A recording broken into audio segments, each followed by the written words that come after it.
Welcome to Al Bernstein Unplugged on Boxing. In a 40-year Hall of Fame career, Al has chronicled some of the greatest moments in boxing history. On this podcast, you get to hear him expand on those memories and talk about the current news in the sport of boxing. You'll also hear Al interview some of the biggest names in the sport. Here's Al Bernstein Unplugged. Hi, everybody. Al Bernstein here with episode number 3 of our podcast/show called Al Bernstein Unplugged. Happy that you joined us for this episode. We have some fun things planned for you today. For one thing, in our interview segment, we talked to Bob Arum, the head of TopRank Boxing, a legendary figure in the sport of boxing, a man that I have had a long history with, dating all the way back to 1980 when I did the ESPN Top Rank Boxing Series on ESPN, and many of the great pay-per-views that I did in the 80s and 90s and even into the 2000s were done by Top Rank Boxing. Also, we will look back in our Flashback section at a fight that, interestingly, Top Rank promoted, and it was done for Showtime, where I broadcasted, and that was the first fight between Orlando Salido and Juan Manuel Lopez. It was a action-packed affair down in Puerto Rico that changed the landscape of the lower weight divisions and certainly changed the career path of Juan Manuel Lopez and created lots of excitement. And on that one, I'm going to tell a story that I have never told publicly. So you're going to find out a little piece of backstage information that has never been revealed. We're also going to answer your questions. We got some great questions from all of you leading into this show, so we're going to answer those. And working with me, as he does, is my good friend and colleague and fine broadcaster, Tripp Mitchell. Tripp, how are you? I am great, Al. And our number one fan is someone that I know through marriage. And that's my father-in-law. And Saul Klein, 85-year-old retired doctor from New York. Okay. And he loves the show, but he goes, Al knows so much about boxing history. Could we profile more fights from the 40s and 50s? And I didn't want to tell him that Showtime and ESPN weren't around then. So, you know what? Yeah, I was not doing fights in the 40s and the 50s, but I was exceptionally good at collecting baseball cards in the 50s, though. I did that very well when I was about 7 and 8. You know, the first fight I ever watched, probably one of the first fights I really ever watched was in 1959 when I saw Sugar Ray Robinson, and it made me a lifelong Sugar Ray Robinson fan. So that was actually when I started watching boxing. So no, I probably couldn't really go back and have it be a personal experience, but certainly those were great decades. Do you think when do you think boxing was at its peak in this country, where it arguably maybe the number 2 sport behind baseball? Yeah, probably. That's a good question. You know, we're going to talk a little in one of our questions about the different decades in boxing, but I think that baseball and boxing were the 2 major sports, I'm going to say all the way through about, along with horse racing, which was huge, I'm going to say that was maybe the case all the way through, I'm going to say the late 40s to the early 50s. Then the NFL really started to become popular in the 50s, more popular, and the NBA had gotten a toehold as well. But I'm going to say up to that point, boxing and baseball and horse racing were the sports that commanded the attention of the American public the most. Do you ever, on a personal level, go, it would have been great to have your career in the 40s and 50s? Would have been a lot of fun. Yeah, I think about that because it's really interesting.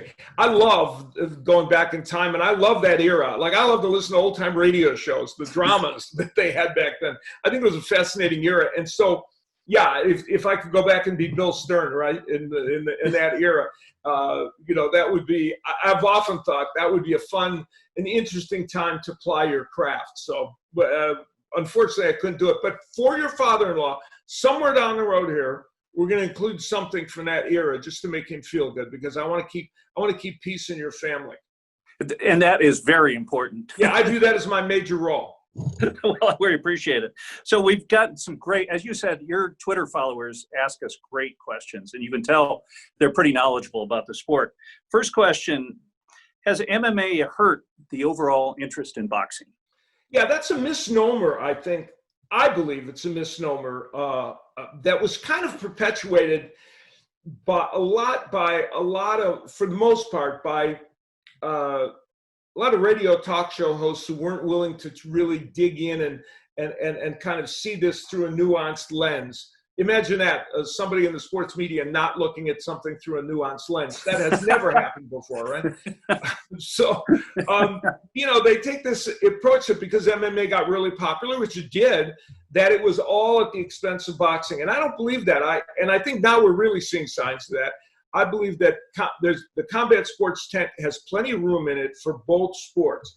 And there are fans that like one and not the other. No question about that.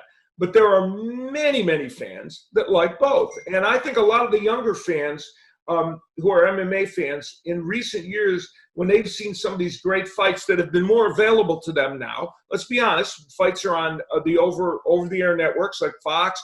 They're on ESPN more. ESPN made a bigger commitment back to boxing again. FS1, all those places, as well as, of course, on the premium channel like Showtime and DAZN, which is an internet deliverer where young people are more accustomed to getting their entertainment and their information. And so all of that has given better access to young people to occasionally see a boxing match. And if they see a really exciting one, kind of whets their appetite to see another. So I do not believe that mixed martial arts has hurt boxing. I think the two can accommodate themselves quite well in this sporting environment. And you, interesting enough, living in Las Vegas, you were around when the Fertitta family bought UFC, and people don't know they lost a lot of money their first couple of years, so it wasn't a guaranteed outcome.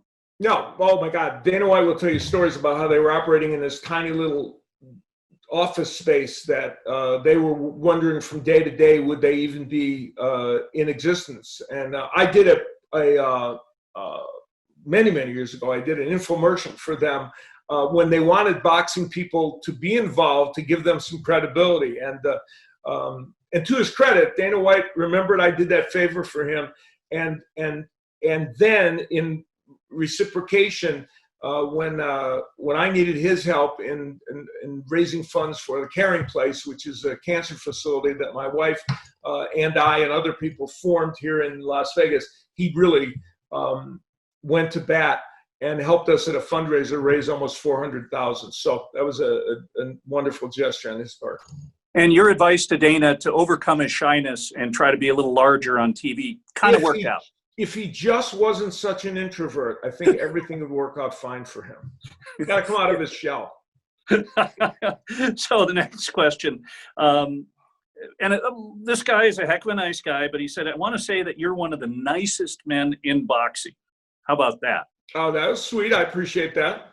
And he didn't say overall in life. But, no, just in boxing. I'll take boxing. Okay. He sent that to Adrian Broner as well.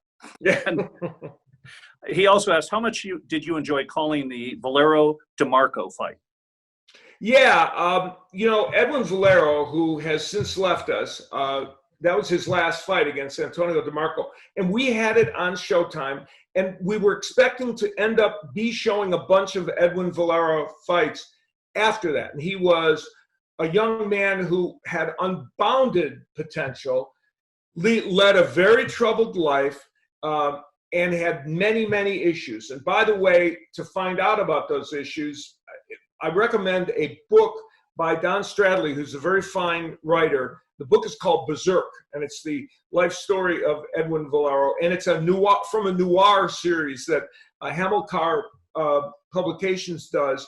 And so it's not a gigantic book. It's a condensed but very, very interesting and readable book about Edwin Valero. And I highly recommend it. Folks can go to the Hamilcar website, which we are putting up there for you, and they can find this. But it really tells the story of Edwin Valero, who ended up dying at a young age.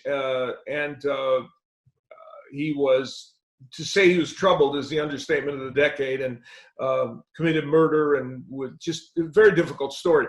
But as a fighter, he had tremendous potential. And that fight with DeMarco was where he was starting to show that potential to the world. He had already scored a slew of knockouts fighting in Japan, but people were wondering, when he starts stepping up in competition, how good will he be? The other part of that question, I think there was an addendum to it about how I think he would do with other fighters, and when he stepped up, would he be able to fight at the highest level?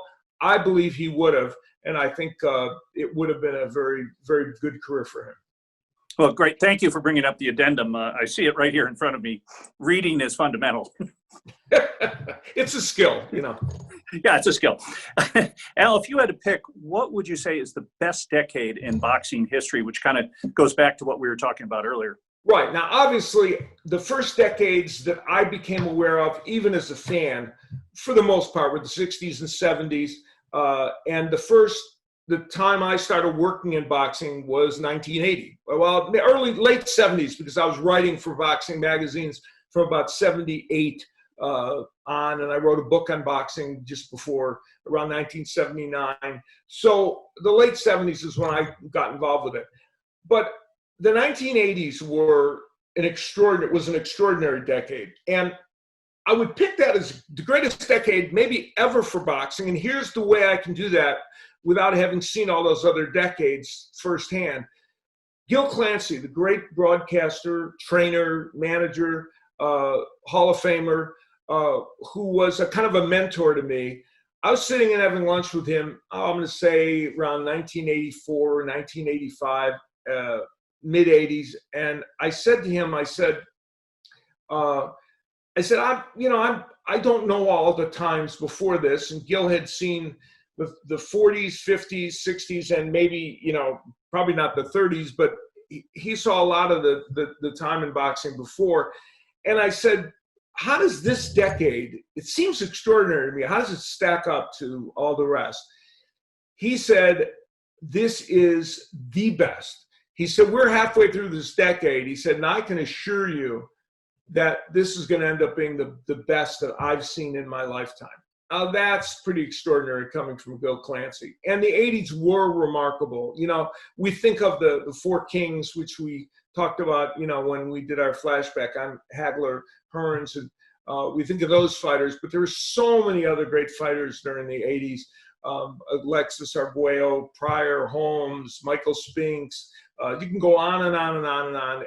And that decade was amazing. So I think it produced the biggest volume of great fights. And remember, it was a time when the sport was being seen on over-the-air TV every Saturday and Sunday to huge audiences. And so the sport, you talked before about when boxing's, was still a major sport in the United States, not a niche sport.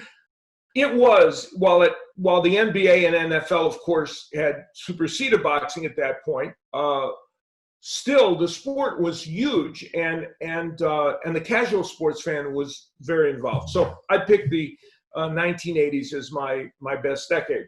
Now we've already done a flashback from the 1980s. The one that we're going to do today is from a different era, and it is time for our flashback. Today's flashback, we go to April 16, 2011, and it's a match between Juan Manuel Lopez and Orlando Salido. Now, this was a match in which Juan Manuel Lopez was undefeated. He was a champion and was putting his championship on the line against Salido. He was 29 years old and was 29-0, and he was a fighter who was a superstar and was still a superstar at that point. And Salido was a former champion, an IBF featherweight champion, who was looking to get back into the title picture. Now, Salido came in with a record of 36-11-2. Doesn't sound that impressive, does it? And yet, he was, in fact, a very, very tough challenger. Now, here's a story that I've never told before, but I think fans will find it kind of intriguing. Before this fight, TopRank Boxing was working with Showtime, and then Ken Hirschman, who was then the the head of sports at Showtime, had to evaluate who the opponent for Juan Manuel Lopez should be. Well, TopRank sent over a list of, I think, 3 fighters, all good fighters, and 2 of the 3 had pretty sparkling records and were potentially good challenges. He asked me, he sent me a note asking for a recommendation on this, which he sometimes would do. And I recommended Orlando Salido as the fighter. And he was a little surprised because he saw his record, and then he called me on the phone, and I explained why Salido was really a tough opponent, and this would be a very difficult fight for Lopez. Unbeknownst to me, he also did the same thing with Steve Farhood. And Steve Farhood apparently also recommended Orlando Salido. And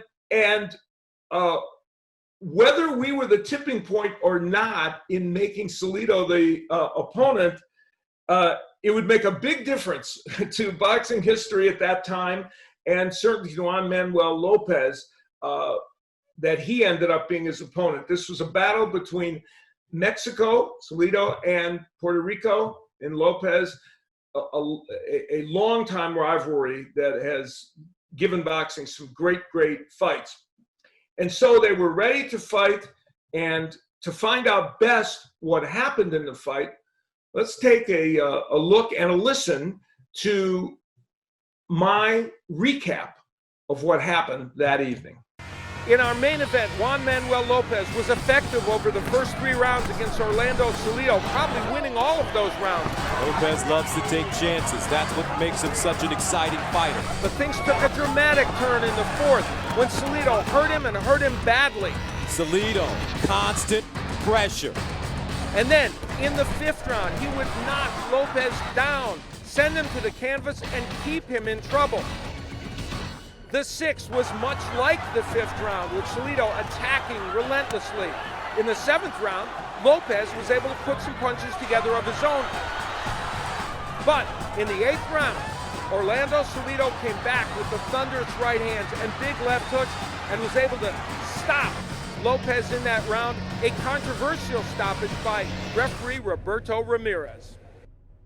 And so Juan Manuel Lopez lost his title, lost his undefeated record, and the stoppage was a little bit controversial, but I think inevitably Lopez would have been stopped in that fight in any case. Now, leading into this fight, there had been signs that Juan Manuel Lopez might be having some cracks in the armor. He, against Rogers Matagua in a fight several years before that I did, he was hurt so bad in the final rounds that he was staggering around in the 12th round, barely made it through in what was a wildly exciting fight. And the fight before this against Rafael Marquez, who was then a 35-year-old veteran, though he had been a legendary champion in the lower weight classes, he struggled for 8 rounds. It was a war until Marquez stopped because of a shoulder injury. So we saw that there were signs that Lopez might be eroding a little bit.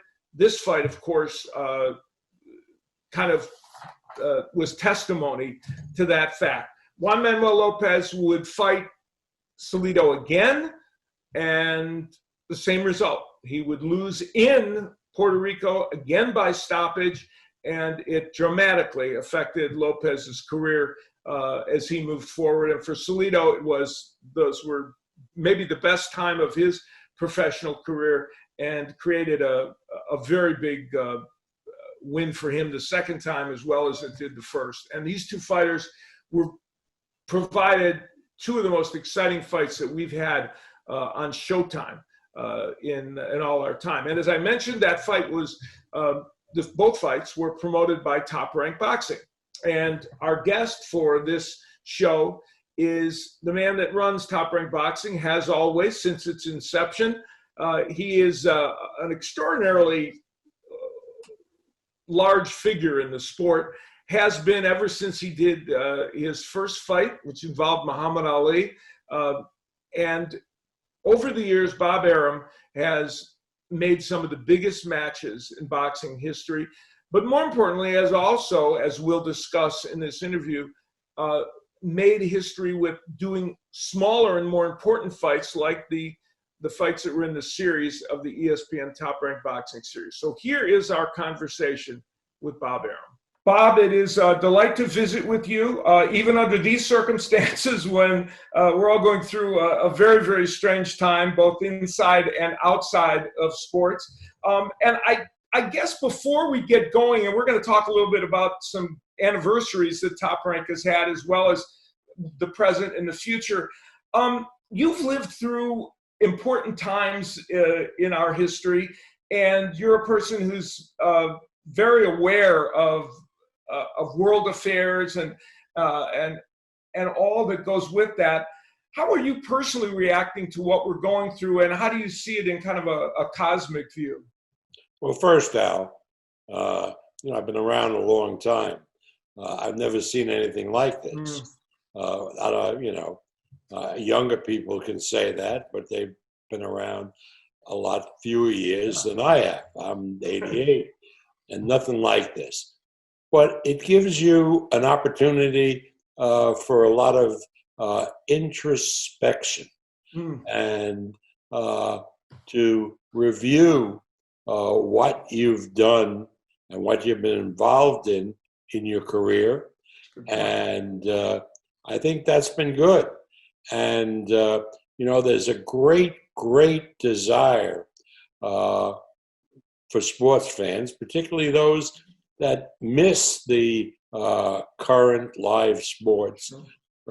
Boxing lends itself to going back in time and watching classic fights because unlike football, which is very, very hard to do replays of games because there's so much lag time, boxing matches are relatively exciting and you see things almost for the first time. And I watched ESPN did 11 hours of fights, and they were revealing.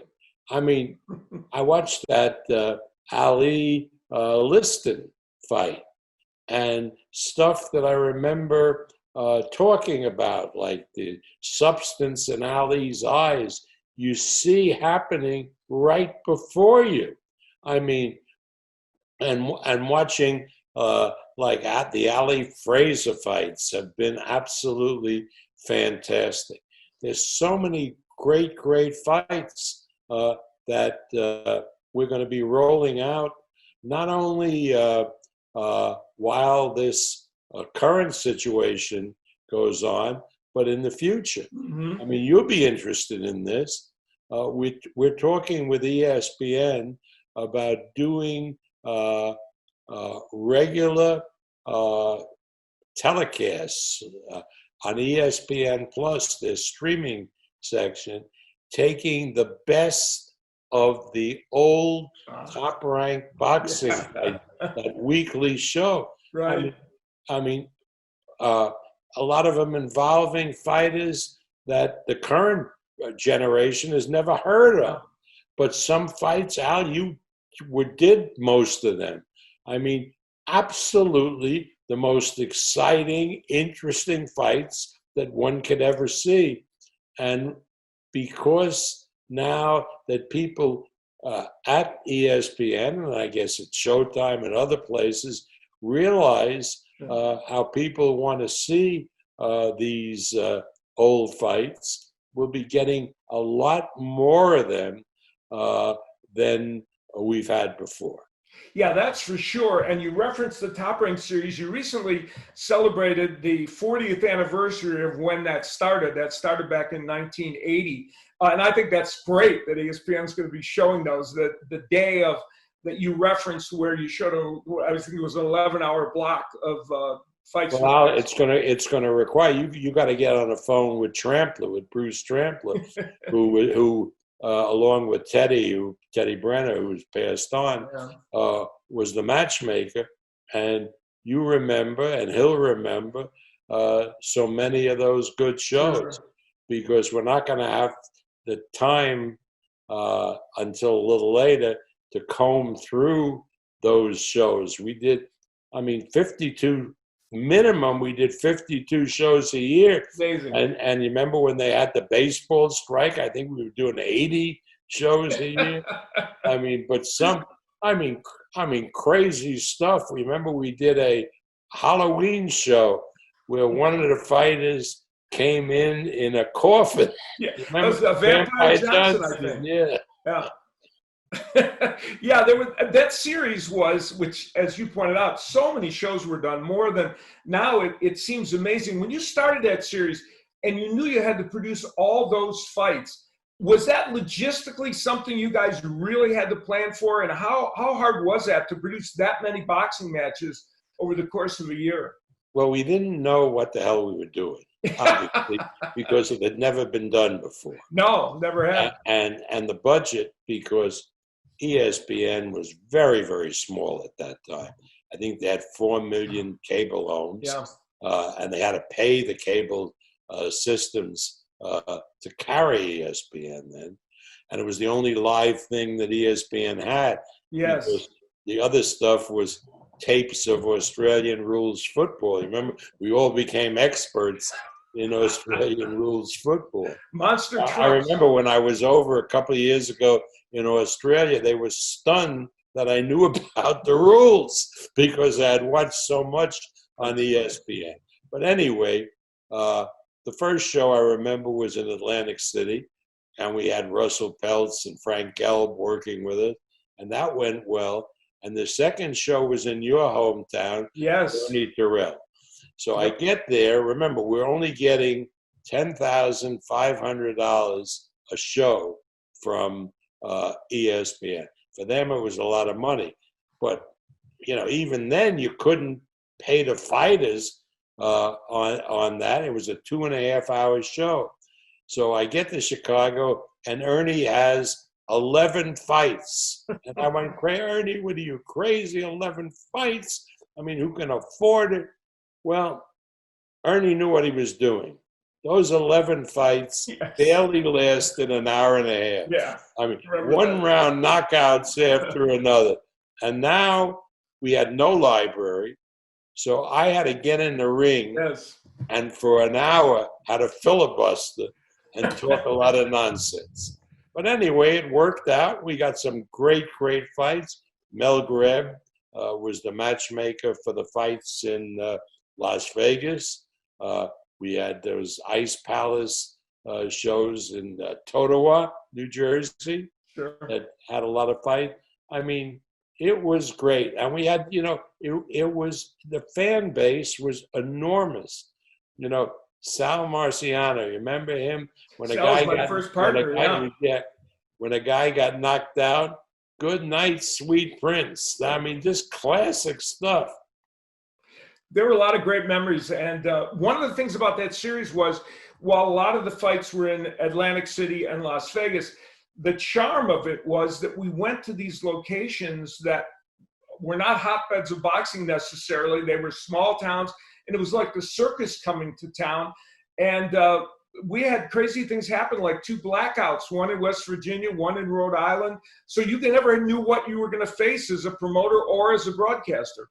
Absolutely. Absolutely. And, doing all of these fights on a weekly basis, sometime, a fighter would have to pull out. I remember a main event that we had in Las Vegas when the fighter, I forget who he was a lighter weight fighter, Terrence Ali. Terrence Ali, right, that's right. Got off the table and sprained his back. Yep. And going into the ring, he was hurt, so he couldn't fight. That was an anniversary show. I think our 5th anniversary or something. At the Showboat, yeah. Yes, that's right. Brett Summers was fighting him.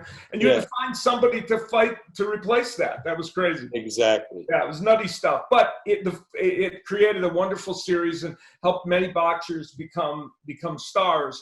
The other anniversary, before we get into the present day of boxing, the other anniversary that was celebrated in the last couple of weeks was the 35th anniversary of Marvin Hagler and Tommy Hearns. One of the many great fights that Top Rank did during the 1980s, primarily in Las Vegas, though other locations as well, involving the the Four Kings. And that one turned out to be one of the most extraordinary events of all of them. I caught the replay Saturday on ESPN, and there you were next to Al Michaels. Yes, that was an interesting pairing. Yeah, that was funny. And Kurt Gowdy was the host. You guys brought in Kurt to host it, which added a lot of great flavor to it. It was great. Remember, Irving Rudd was the PR guy, an absolute genius. So Rudd talked to me, and I gave him permission, and he went down to Washington and met with the IRS because the fight was held on April 15th. Right. And so he got the IRS to do a commercial with Hagler and Hearns that, make sure you watch our fight on closed circuit. But before you watch the fight, make sure you pay your taxes. That's great. It was great. The IRS was plugging the pipe, but Irving was a genius. He was a genius. He was a remarkable man. And that fight was on a Monday night, which was intriguing. No, it's not intriguing. You know why they were on Monday nights? Do you know? Yeah, it was Monday. Because, of course it was Monday and Tuesday. Yeah. But Monday nights, first of all, the casinos loved them on Monday night, you see, because they get the punters for an extra 2 days. Sure. So they loved Monday nights, but we did them on Monday nights because, and outside of the football season, because on Mondays, the cinemas were empty or virtually empty because people would go to the movies on the weekends. And so Monday, there would be very small audiences. So you could get cinemas and you could get arenas for your closed circuit telecast. You couldn't get them on the weekends because they were busy with events or with movies. So you had to go on a Monday. And of course, in the winter, when you had Monday Night Football, which was, the huge, biggest thing going, we then shift to Tuesday, and the casinos would pay more for the event on a Tuesday because they got the people yet another night. That's great. That was great. Well, that series was wonderful, and the Hagler Hearns fight turned out to be a brilliant event. You had a long relationship with Marvin Hagler, and I think probably you've had relationships with superstar fighters that lasted for a long time, where you really enhanced their career and they were with you. Hagler has to be right near the top of the list of rewarding relationships. Well, the thing I loved about Marvin was his tremendous loyalty. Yeah. In other words, Marvin was, I did all of the fights leading up to Marvin winning the championship. And I did so many of Marvin's fights, and we became really close, but he always had my back. See, a lot of fighters don't. For example, when Ray got out of retirement and decided that he wanted to fight Marvin, I was sideways with Ray's lawyer and manager, Mike Trainer, and he said, well, yeah, we'll do that fight, but without TopRank, without Arum. And Marvin said in no uncertain terms that either TopRank is the promoter or there's no fight. Interesting. And that we were talking about really unbelievable money. And Trainer backed down. And I remember you could talk to Ray about it because I love Ray dearly. We bought Ray out for $11 million, and Marvin fought on a percentage and made $19 million. And Ray will never forget and never forgive me for that, but it wasn't my fault. That's funny. That's great. That's great. Good inside story. And Marvin Hagler went on to become obviously one of the great figures of all time in the sport of boxing. Well, we are currently in a situation in which boxing, of course, is on hold as we try and grapple with the health issues surrounding all of us. And you did a really good interview with Christina Poncher, who does the interviews for your company and does such a great job. And you kind of outlined a little bit what some of the possibilities are for TopRank and I'm guessing by extension also for ESPN, kind of easing back into doing live boxing. It obviously would be without crowds at the beginning. And you talked to her a little bit about doing it in the summer from certain fixed locations. What's kind of the general game plan for that? Well, we're only going to do it, Al, if we can do it safely. Yeah. I mean, we're not cowboys like the UFC, Dana White people who have absolutely no sense when it comes to doing these events other than the show must go on. Well, I want the show to go on, but I want it to be done in a safe and sound way. And we're working right now with the commissions, with the Nevada Commission, with the California Commission, as to how you get it done. In essence, what we're finding out is that to get it done safely, you have to have testing. And that's you when you put on your television, you watch the news, that's what they talk about is testing. Without testing, you can't do it. But with testing, you can do it. You can bring the fighters in. We're thinking, if we're in Nevada, make a deal with a hotel, bring the fighters in, put them under quarantine after you test them, have them train or in the TopRank gym, which we're right now sanitizing and sterilizing, and all in a controlled environment. And then make sure we test not only the fighters and the corner people, but the ring officials, the judges, the referees. There's no reason for judges having to be right up against ringside. They can be back a little bit. Also, the television announcers and so forth can be back a little bit. Everybody got to be tested. It's got to be including camera people. Right. And if you do that, you can, and imposing quarantines, you can do 2 or 3 events a week without audiences. Obviously, you can't do 8 to 10 fights a show, but you can do 3 or 4. Sure. And you'll give the public the ability to watch live sports. I mean, that's the best we're going to do. Now, how you do a major event, how we do a Fury Wilder fight, number 3, that we're talking to BBC about number of problems. Number 1, there's a travel ban. Sure. Tyson is over in England. How do you get him over here? How do you get Wilder to the UK? You can't. I mean, not now. So all of that is being under consideration. And then how do you do a Fury Wilder fight without an audience? The gate on the last fight was $17 million. How do you replace that? And people say, well, people are starved for big sporting events. You'll make it up on pay-per-view. And I said, no, you won't. Number 1, so many people are out of work. So many people are living paycheck to paycheck. Who is going to pay $80 to watch a boxing match? I mean, your audience has to be diminished because of that.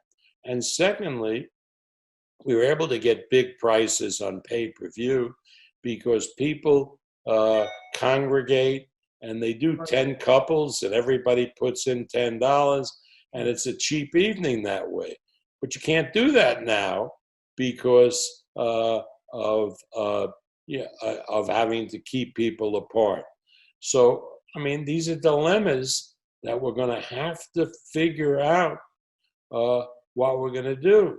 And obviously, can you do it if the fighters take less? Maybe, but how much less are they going to be willing to take? And can we do it? based on the old economic model? No, because Heyman and ourselves are not problems. And I can point out the problems. I don't, unfortunately, have the answers. Sure. Well, and you mentioned in your interview with Christina that the initial fights that you're thinking of doing in the summer would be more like 10-round, really good competitive 10-round fights where you don't necessarily, you can put them on, and economically in terms of commerce it makes sense without some monstrous gate, and could still provide entertaining fights for people. Yeah, that is absolutely correct. And we'd also do some title fights where we could. I mean, not these big blockbusters, but interesting title fights. I mean, for example, we were looking forward in April to doing this great bantamweight championship with the Japanese kid, the monster Inoue, against Casimero. That was a great fight. Yes, and that would have been a great fight. Sean Gibbons, who's the manager of Casimero, brought Casimero over to the United States. As a matter of fact, he's training now in Vegas. But Inoue is in Japan. And because of the travel ban, we can't bring him over. Right. And we can't send Casimero to do the fight in Japan. They got problems that are bigger than ours now. They've closed down the boxing. So how do you get that fight done? I mean, I don't know. I mean, eventually we'll get it done, but in the foreseeable future, no. But since Casimero is here, and he is, like all fighters, looking for action, he can defend his title. Sure. He makes good fights. There are a lot of other fighters.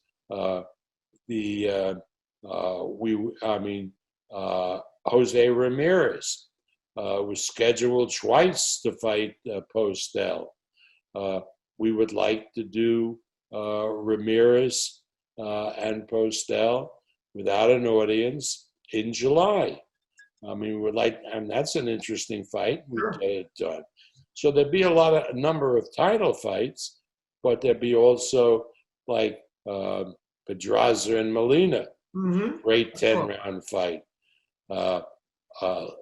Teofimo Lopez scheduled to fight Lomachenko. It's a fight everybody's looked forward to. But Loma went back to Ukraine to be with his family once the epidemic hit. How do you do that fight with a travel ban? The answer is you can't. But Teofimo is a young, active guy, and I talked with his father a night or so ago, and we would have Teofimo defend his title against a good opponent. So we're going to make do. Are we going to get the best fights possible? The biggest fights? No, we're not going to be able to do it, particularly with the travel ban. How do we get Beterbiev, the great light heavyweight? How do we get him in action? We're finding out whether he's even in Canada. And if he's in Canada, there's a ban over the border. How do you get him in here? All of these are problems, but they're problems that with good sense, they'll be solved as long as we don't act irresponsibly. We don't act like cowboys. We have to do it not looking to get around the regulations, but to work with the regulations. That makes sense. In closing, are you optimistic that you'll be able to, at some point in the summer, be able to, within the guidelines, put on some boxing? Absolutely. Yeah. We are really planning. Trampler and Goodman are working on matches. We hope to be operational in the first week of June. Okay. That's aspirational, but we're really looking forward to start doing these events. And once we gear up, we're going to go like hell, 2-3 shows a week. Wow, that's ambitious. Because there's no other competition, right, as far as other sports. And I think that that PBC is going to look to ramp up in June. And, it may mean that we lend them some of our fighters, they lend us some of their fighters, depending who is up and ready to go.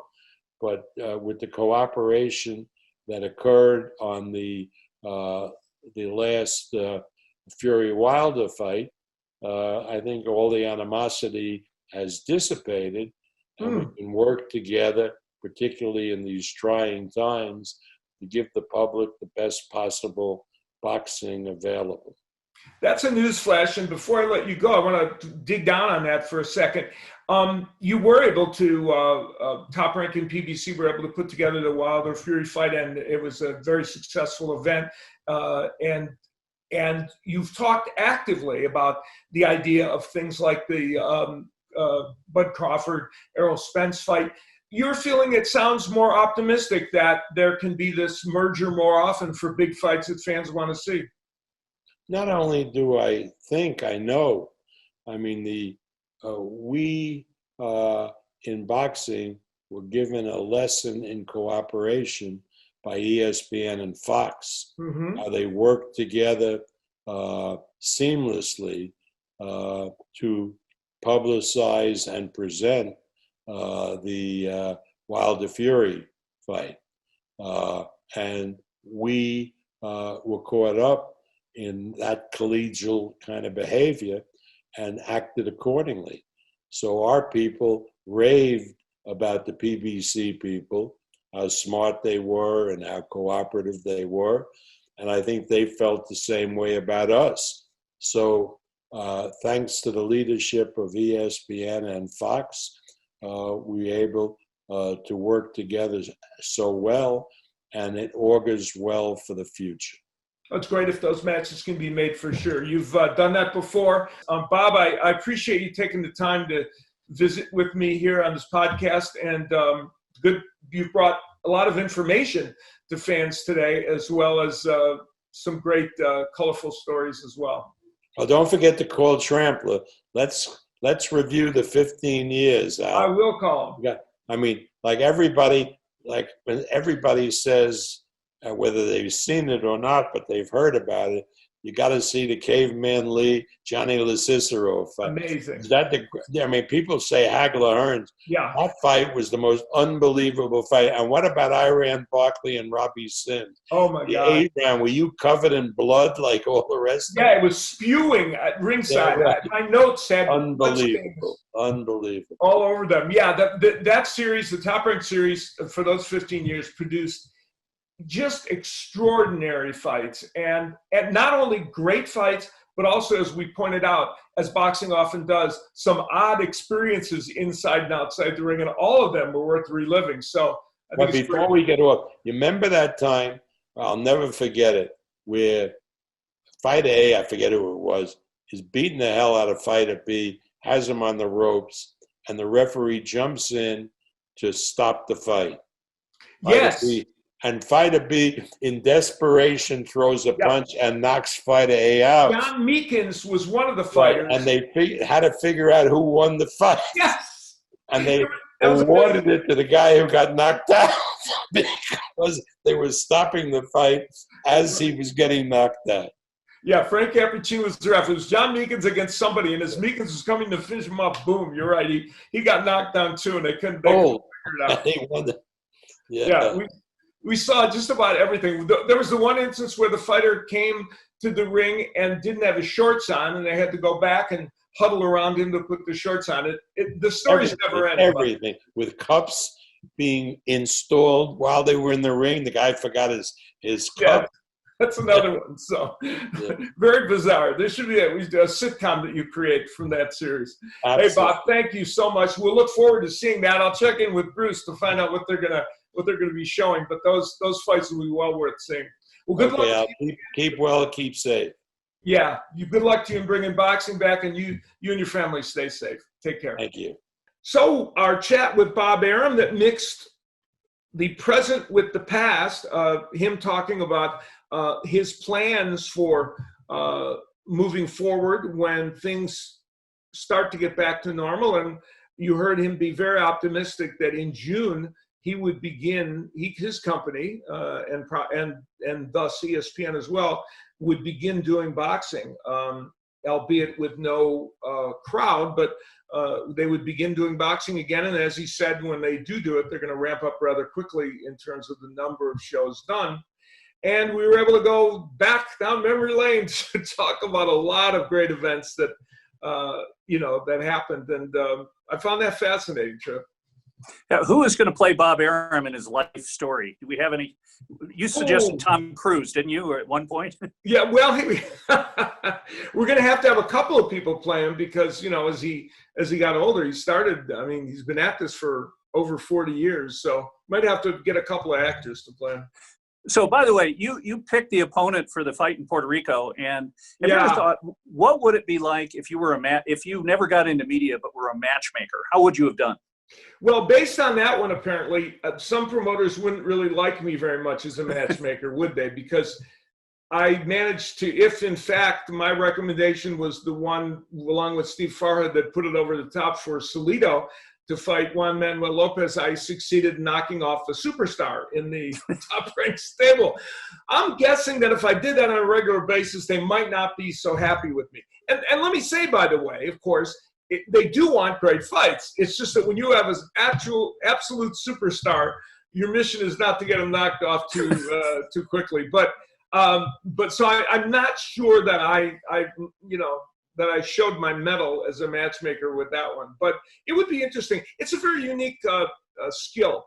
And TopRank, by the way, has one of the best matchmakers in the world, and Bruce Trampler, among others, who've worked for their company.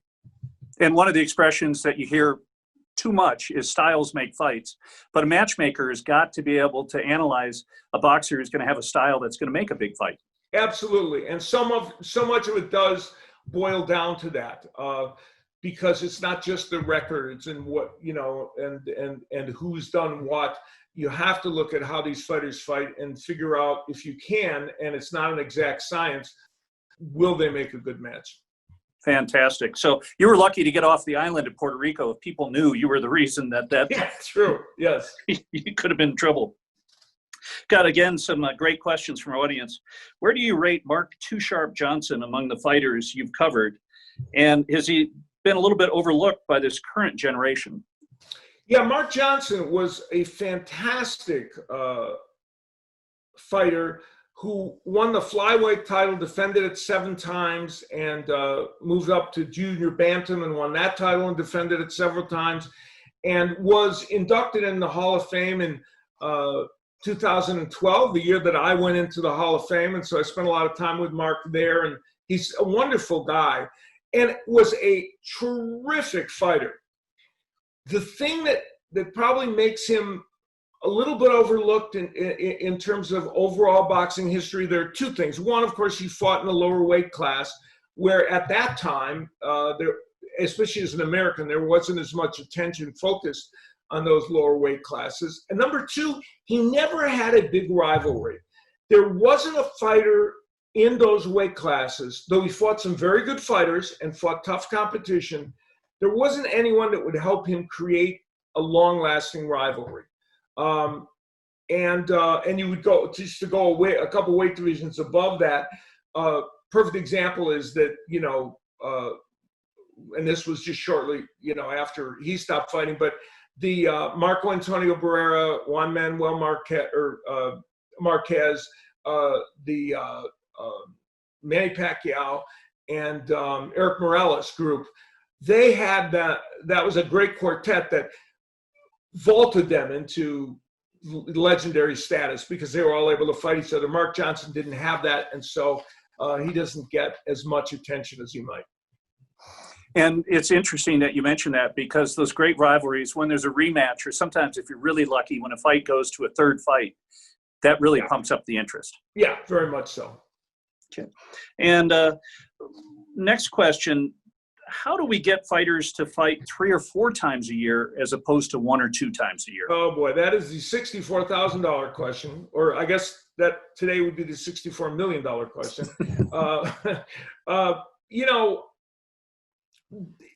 it's a very, answering that question brings with it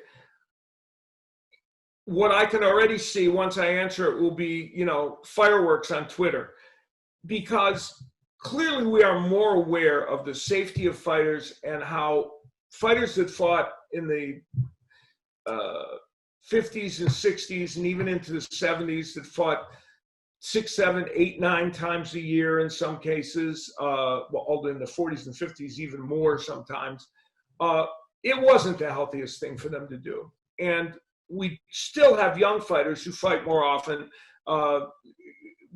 before they become elite fighters, but they don't fight that often. Clearly that was not good for boxers, and it was too much punishment for them to absorb.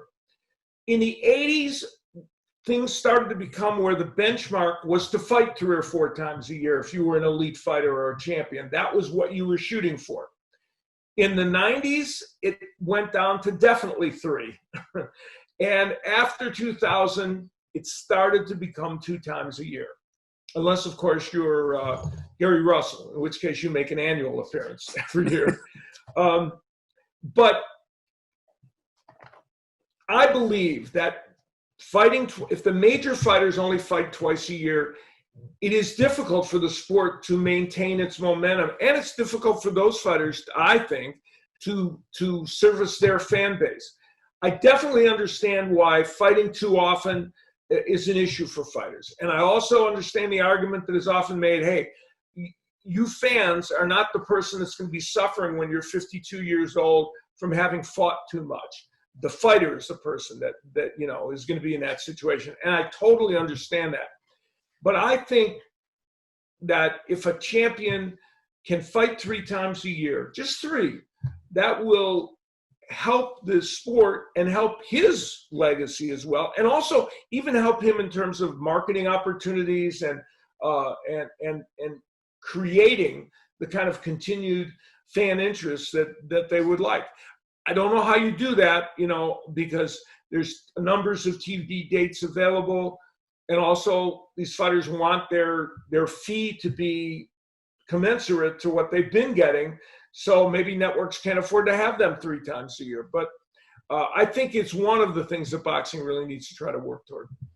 And would you say it right now, you mentioned earlier in the show, all the great TV platforms, it's kind of a great era for boxing where, if a good fight is made, it's going to get broadcast and a lot of people can see it. Right. Yeah, absolutely. There's some place for it to be held. And remember, and here's another thing. The other in the early days, like if you were a champion, you would fight some non-title fights and that were on a lesser level. And the fighters knew that. And so they took a little less money, but then they would fight the bigger fights. The problem is that this environment doesn't lend itself to that. Okay. And our final question, what was your favorite top-ranked boxing fight, or card, I should say, on ESPN that you called? Yeah, they asked the question specifically, what was your favorite? So I'm not going to say it was the best fight. It was a good fight. There were other amazing fights that I could look at and say they were maybe more exciting or more thrilling, or the overall card was better.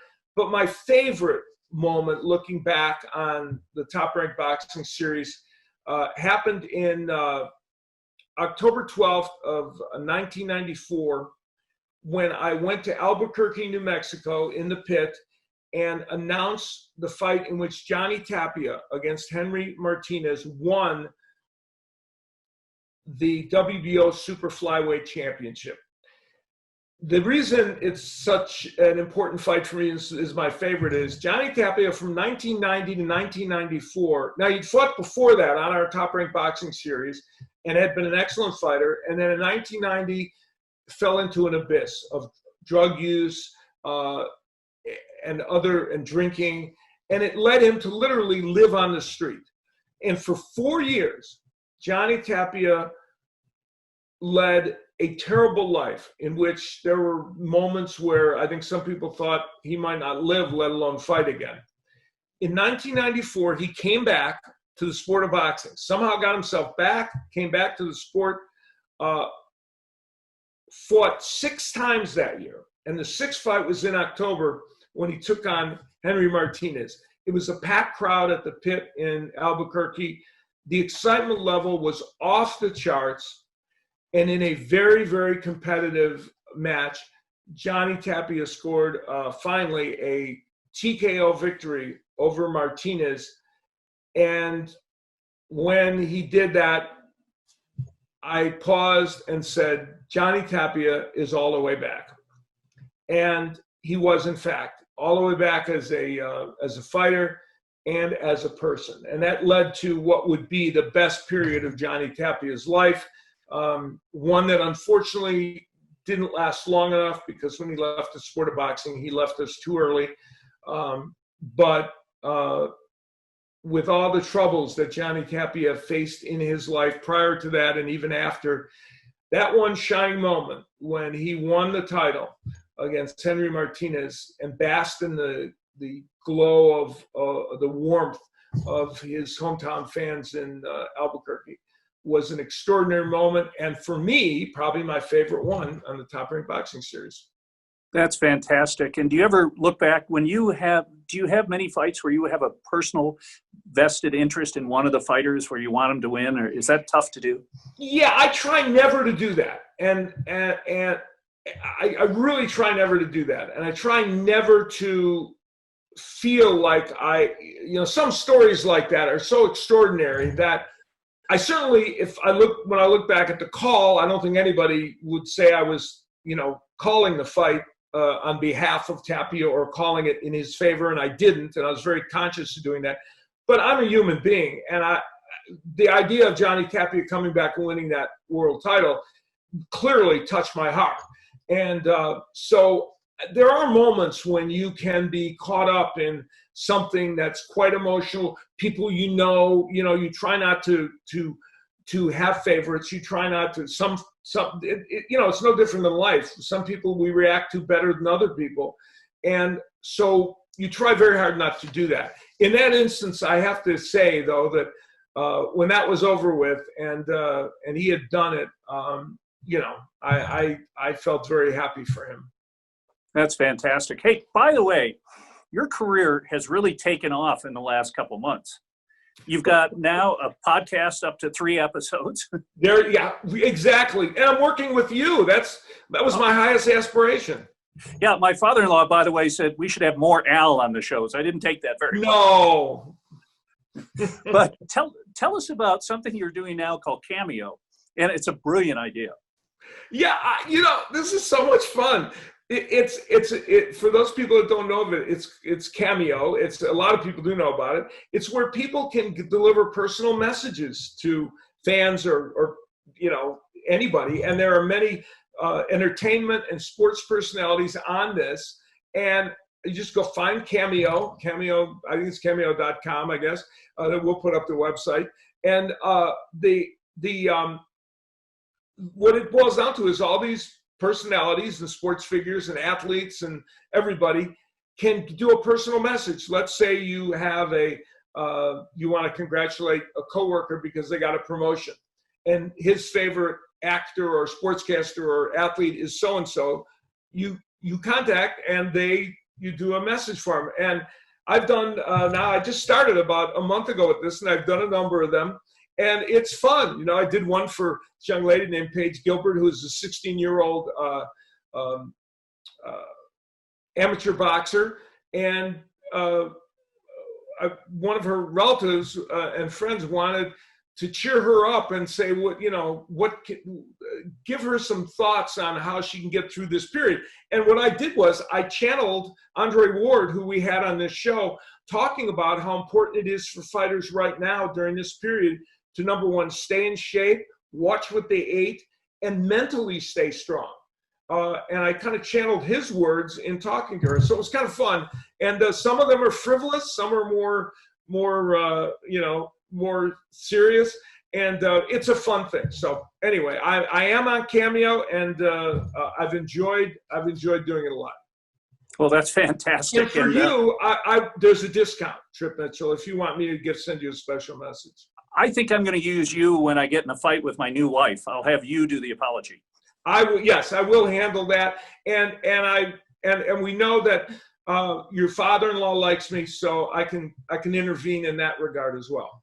Thank you very much. I appreciate it. Well, this has been a fun show, and we hope that you enjoyed seeing it. And our next show, we are going to have Sean Porter, the great former welterweight champion and a welterweight contender, terrific guy as well, is going to be our guest. And we're looking forward to that. So we will see you next time on Al Bernstein Unplugged. My thanks to Tripp for his fine work. And we'll see you next time.